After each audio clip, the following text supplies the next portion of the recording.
Psalm 80, a cry for restoration and divine favor. Psalm 80 is a communal lament, a heartfelt prayer for restoration in the face of national crisis. Composed by Asaph or one of his descendants, the psalm was intended for liturgical use, directed to the chief musician, and set to a melody titled The Lilies. The structure and language of the psalm reflect a desperate yet reverent plea to God from a people who feel abandoned, judged, and devastated. Despite the anguish in their voices, the repeated refrain, "Restore us, O God, 'cause your face to shine, and we shall be saved," reveals a steady hope in God's willingness and power to redeem. The psalm begins by addressing God as the Shepherd of Israel, a title evoking God's intimate care and guidance over his people. This shepherd is not distant, he is the one who led Joseph like a flock and who dwells between the cherubim, an image referring to God's enthroned presence above the Ark of the Covenant in the temple. From this position of divine authority and glory, the people call on God to shine forth, to show himself as he did in times past.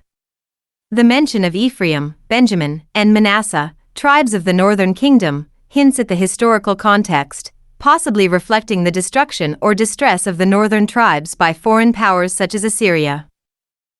As the psalm progresses, the tone becomes more anguished. The people lament that God is angry even with their prayers, indicating a deep sense of divine displeasure. They describe being fed with the bread of tears and overwhelmed by sorrow. Their suffering is not only internal but also public. They have become a mockery among their neighbors, with enemies laughing at their downfall. These expressions of grief are not merely poetic. They convey the national trauma of a people who believe they are under divine judgment. The central metaphor of the psalm is that of a vine. The psalmist recalls how God brought a vine out of Egypt, symbolizing Israel's deliverance in the Exodus, and planted it in a prepared land, driving out nations before it.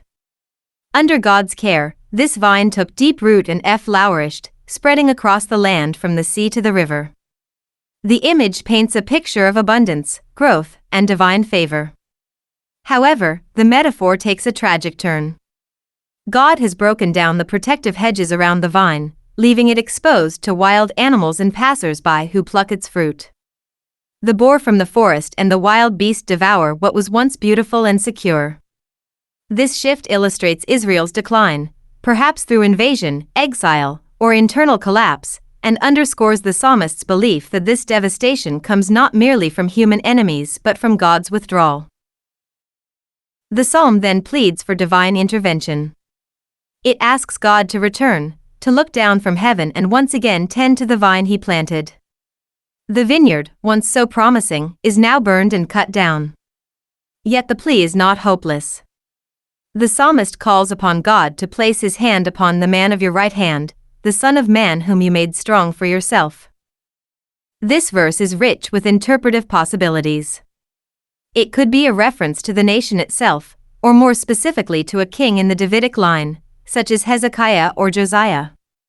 This verse is often seen as a messianic reference, foreshadowing Jesus Christ as the one seated at God's right hand who will bring true restoration. The final verses express a renewed commitment to faithfulness. If God revives his people, they will not turn away again but will call on his name. The psalm ends with its refrain, now in full form, "Restore us, O Lord God of hosts, 'cause your face to shine, and we shall be saved." This triple repetition of the refrain throughout the psalm builds in intensity, first addressing God as simply God, then as God of hosts, and finally as Lord God of hosts, invoking his covenant name. The people are calling not merely on divine power, but on the God who made promises to their ancestors, the God of Abraham, Isaac, and Jacob. Psalm 80 speaks to moments of communal crisis and divine silence. It captures the agony of a people who remember the past blessings of God and long to see them again. Yet it also models faith, faith that God hears, that he cares, and that his shining face is still the source of hope and salvation. The psalm's message resonates beyond its ancient context, reminding all who feel broken or abandoned that restoration is possible, not through self-effort, but through the mercy and presence of God. Psalm 80. To the chief musician, set to the lilies, a testimony of Asaph, a psalm. Give ear, O shepherd of Israel, you who lead Joseph like a flock, you who dwell between the cherubim, shine forth. Before Ephraim, Benjamin, and Manasseh, stir up your strength, and come and save us. Restore us, O God, cause your face to shine, and we shall be saved. O Lord God of hosts, how long will you be angry against the prayer of your people? You have fed them with the bread of tears, and given them tears to drink in great measure. You have made us a strife to our neighbors, and our enemies laugh among themselves. Restore us, O God of hosts. Cause your face to shine, and we shall be saved.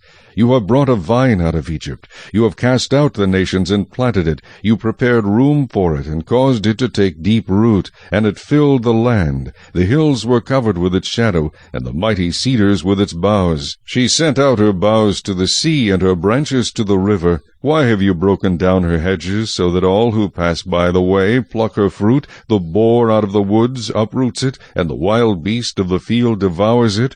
Return, we beseech you, O God of hosts. Look down from heaven, and see, and visit this vine, and the vineyard which your right hand has planted, and the branch that you made strong for yourself. It is burned with fire, it is cut down.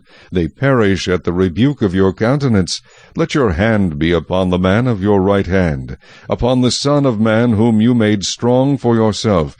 Then we will not turn back from you. Revive us, and we will call upon your name. Restore us, O Lord God of hosts. Cause your face to shine, and we shall be saved.